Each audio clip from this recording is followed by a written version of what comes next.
Doctor Babasaheb Ambedkar यांचा आज महापरिनिर्वाण दिवस.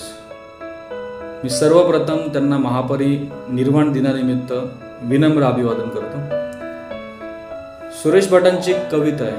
त्या कवितेमध्ये त्यांनी बाबासाहेबांना एक अनोखी श्रद्धांजली वाहिलेली आहे किंवा वंदन केलेलं आहे. ती कविता अशी आहे की कोण ते आभाळ हे तू आम्हा नेले कुठे, कोण ते आभाळ हे तू आम्हा नेले कुठे, तू दिले पंख ते पिंजरे गेले कुठे, कालचे मुके सारे बोलू लागले आणि तुझ्यास्तव शब्द सारे तोलू लागले. या भराऱ्या आमच्या घे या पाखरांची वंदना, भीमराया तुला घे या लेकरांची वंदना, भीमराया तुला घे या लेकरांची वंदना.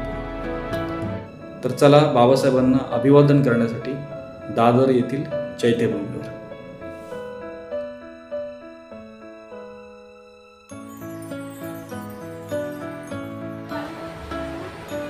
खरं तर दरवर्षी मी व माझे मित्र नातेवाईक रात्री सुमारे 2:30 वाजता माझं राहतं घर नेरळ येथून मुंबई लोकल पकडतो.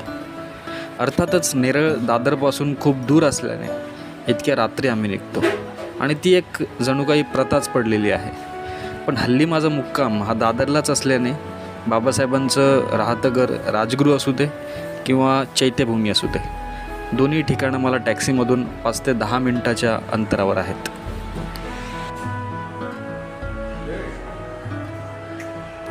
चैत्यभूमीला जायला निघताच समोर बघतो तर काय, बाबासाहेबांना अभिवादन करण्यासाठी तयारी चालली होती. मग वाटलं आता आलोच तर इथे सुद्धा अभिवादन करून जाऊया.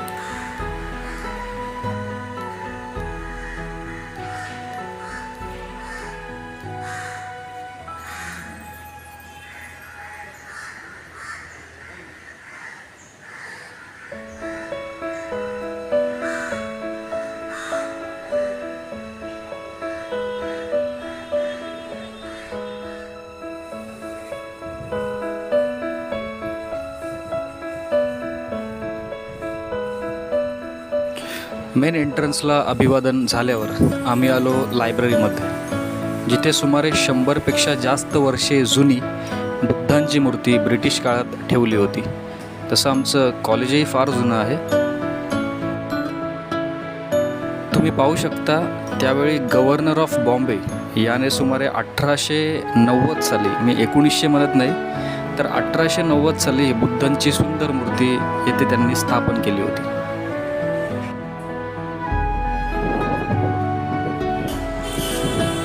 इथे सुद्धा बाबासाहेबांना अभिवादन केलं आणि थेट रस्ता गाठला तो दादरच्या चैत्यभूमीचा. दादर वेस्टला फार गर्दी असल्याने टॅक्सी ही दादर स्टेशनपर्यंतच जाऊ शकली, त्यामुळे तिथून पुढे मी पायी जाण्याचा मार्ग निवडला.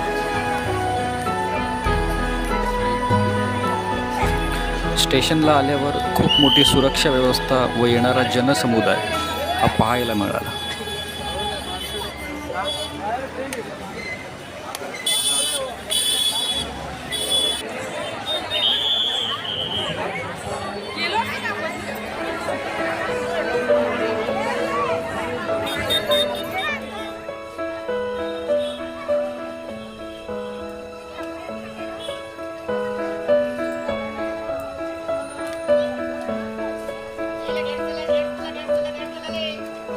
महाराष्ट्रातूनच नव्हे तर संपूर्ण भारतातून अनुयायी या ठिकाणी गेले 2 ते 3 दिवस येतच होते.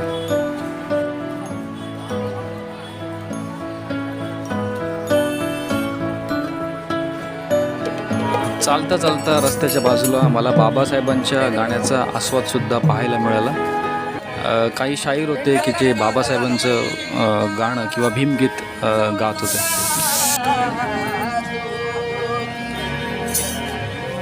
रमाची भीमाला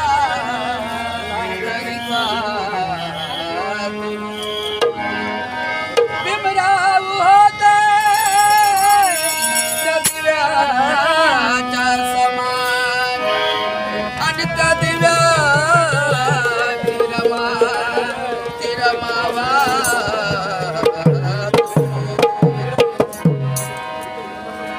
कसा गुलाब बोलतो या,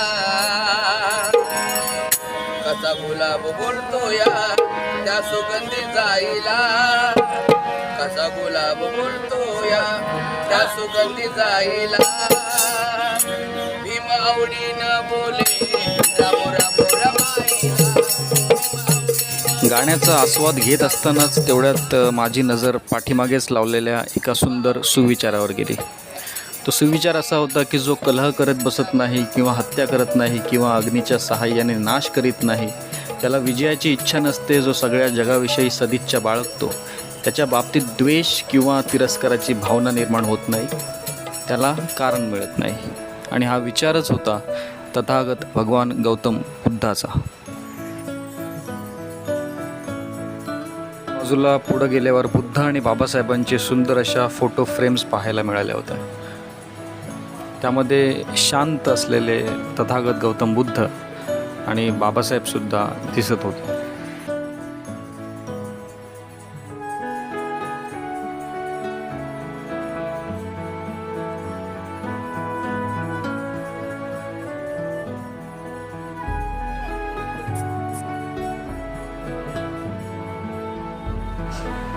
अशा या महापरिनिर्वाण दिनानिमित्त खूप साऱ्या संघटनांनी आपली सेवा प्रदान केली होती.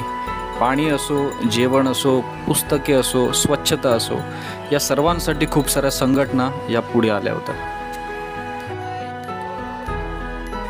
शेकडो फ्लेक्स लावले होते, परंतु माझं लक्ष गेलं एका फ्लेक्सवर, कारण त्यातून विचार खूप चांगला त्यांनी मांडला होता. त्यावर लिहिलेलं होतं की नोकरी मागणाऱ्यापेक्षा नोकरी देणारे बना. आणि मला वाटतं आजच्या काळात समाजाला या विचाराची नितांत गरज आहे. कित्येक किलोमीटर रांगा या बाबासाहेबांना अभिवादन करण्यासाठी लागल्या होत्या. मी दर्शन म्हणणार नाही, मी अभिवादन म्हणेल, कारण दर्शन घेणारा हा काहीतरी अपेक्षेने येतो आणि अभिवादन हे ऐच्छिक आणि विदाऊट एक्सपेक्टेशन, म्हणजे बदल्यात कोणतीही गोष्ट न मागता असते. म्हणून ह्या सर्व रांगा या अभिवादन करण्यासाठी लागल्या होत्या.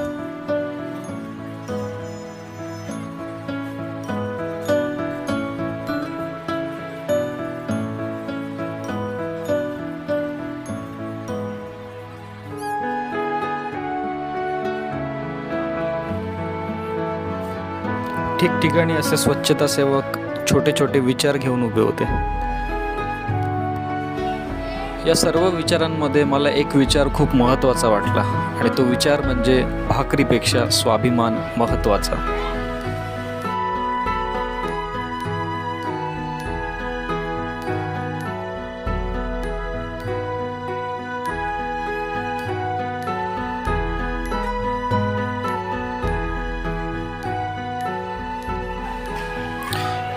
जिथे बघतो तिथे भीमानुयायांची अलोट गर्दी मला पाहायला मिळाली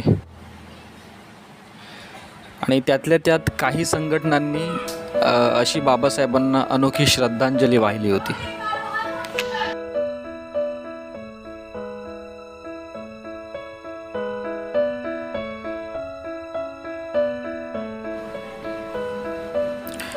आता मला चैत्यभूमीच्या आत जाणं तर शक्य नव्हतं, कारण आत जायचं म्हणजे इथे रात्रीच यावं लागतं.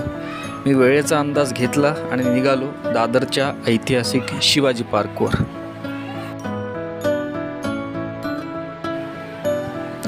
आतमध्ये प्रवेश केल्यावर ठिकठिकाणी मोठमोठे स्टॉल्स, मदत कक्ष आणि एक मोठा पॅन्डॉलची व्यवस्था ही महानगरपालिकेने करून दिली होती.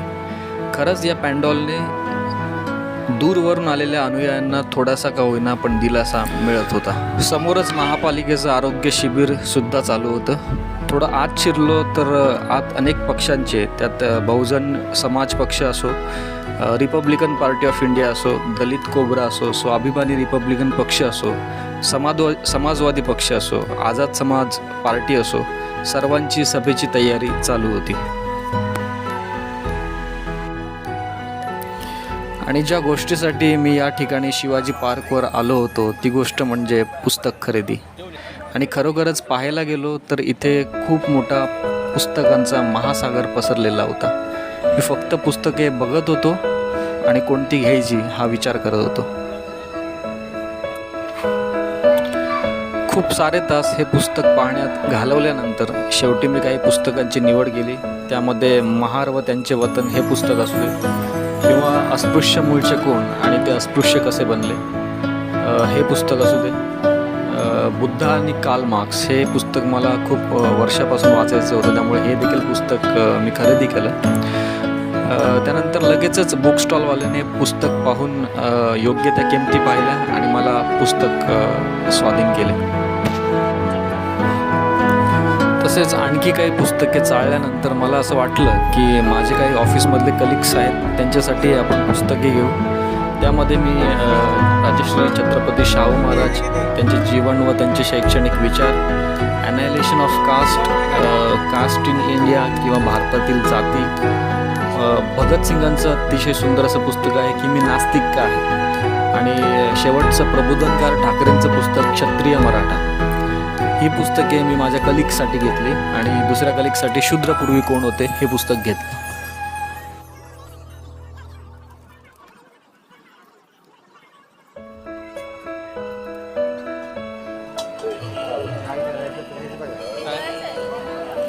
पुस्तके खरेदी केल्यावर मी माझी पावलं वळवली ती सुबक आणि अतिशय सुंदर अशा मूर्त्यांकडे.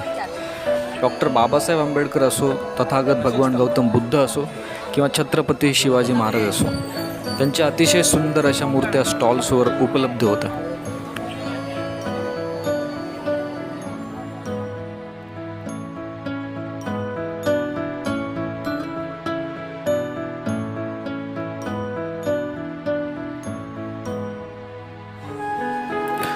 थोडंसं पुढे चालत गेल्यावर इंग्रजी भाषेतील बुक स्टॉलसुद्धा त्या ठिकाणी अवेलेबल होतं.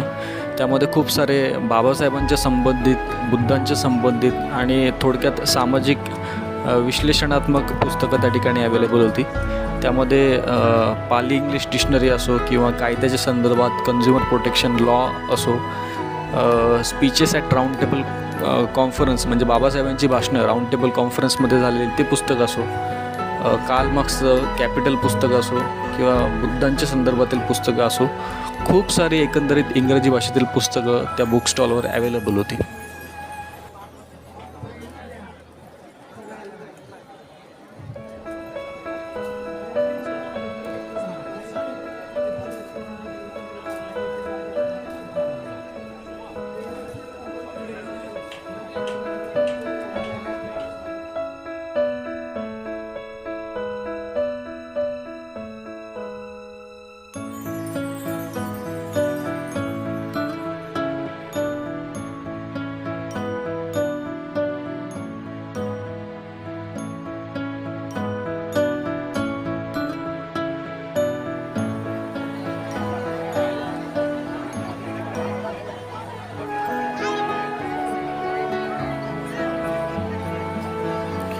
एक मला प्रकर्षानं पाहायला मिळालं की ठिकठिकाणी हे आरोग्य शिबिर किंवा मेडिकल कॅम्प हे आयोजित केले गेले होते, आणि ते फक्त महानगरपालिकेतर्फेच नव्हे तर खूप साऱ्या SC ST OBC एम्प्लॉईज जे आहेत किंवा त्यांची संघटना आहेत त्यांनी पुढाकार घेतला होता.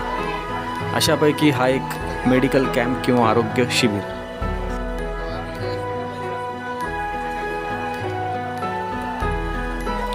असाच फेरफटका मारत असताना मला एक महाराष्ट्रातील एक चांगला गायक आहे तो भेटला, आणि त्याचं गाणंसुद्धा एक फेमस आहे, भीम मोत्याचा हार गम आहे, कधी तुम्ही ऐका. असंच चालता चालता बाबासाहेबांचं गाणं हे माझ्या कानावर पडलं आणि न राहता माझी पावलं त्या ठिकाणी वळली आणि मी चालत चालत त्या आवाजाच्या दिशेने पुढे गेलो. काय तुम्ही तुझं वासरू विना तू माय मिले का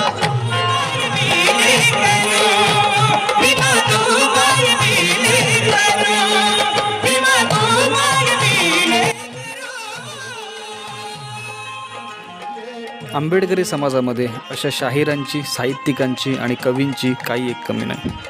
असाच एक कवी माझा भाऊ सम्यक सदावर्ते. हा म्हणतो की वादळासारखा वेग तुझा ना डोंगर अडवू शकला, वादळासारखा वेग तुझा ना डोंगर अडवू शकला, झिजला जरी चंदना सम न विचार तुझा चुकला. छाटल्या पंखाचे आम्ही तू दिलेस नवे अग्निपंख, दिलास नवा जन्म आम्हाला फुंकून स्वाभिमानी शंख. तू झुंजार, तू सरदार, तू धगधगता एक झंझावात, उभारलास लढा क्रांतीचा बुद्धाच्या प्रेमळ शांतीचा. समानतेच्या बळावर केला उद्धार मानवजातीचा. लढा देऊन स्वाभिमानी जरी कापले आमच्या शिरा, लढा देऊन स्वाभिमानी जरी कापले आमच्या शिरा, प्रणाम तुझला घे अभिवादन हे भीम विक्रमी वीरा, प्रणाम तुझला घे अभिवादन हे भीम विक्रमी वीरा.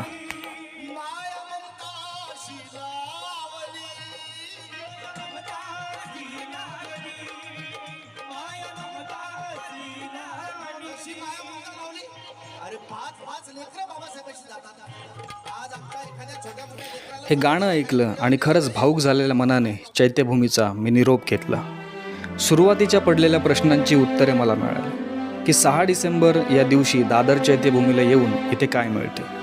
इथे काही चमत्कार घडत नसतो, इथे काही नवस पूर्ण होत नसतो. इथे मिळत असते अन्यायाविरुद्ध लढण्याची प्रेरणा. इथे मिळतो पुस्तकांचा भांडार जो तर्क करायला शिकवतो. इथे मिळते बुद्धाची शांती जी व्यवस्था परिवर्तन शिकवते. इथे मिळतं बाबासाहेबांचं संविधान जो जागृत भारतीय नागरिक व्हायला शिकवतो. आणि जाता जाता अजून एक माझा भाऊ आहे, कवी चेतन सिद्धार्थ सदावर्ते. तो म्हणतो की तुलाच शरण आणि तुलाच वंदन आहे, तूच ऊर्जा तर तूच चंदन आहे. जळाले तर कित्येक चेहरे ऐकताच नाव तुझे, सूर्याप्रमाणे साऱ्या जागे फक्त माझा भीम आहे. जे युद्ध तुझे आहे तेच युद्ध माझे आहे. धर्माचा जोर जास्त तर शाळा इथे कमजोर आहे. अन्यायाचा न्याय केलाय एकट्या बापाने, आणि म्हणून समानतेच्या हाकेला जयघोष इथे जय भीम आहे. समानतेच्या हाकेला जयघोष इथे जय भीम आहे. मी व्हिडिओ इथेच थांबवतो आणि पुन्हा एकदा बाबासाहेबांना मी त्यांच्या महापरिनिर्वाण दिनानिमित्त अभिवादन करतो.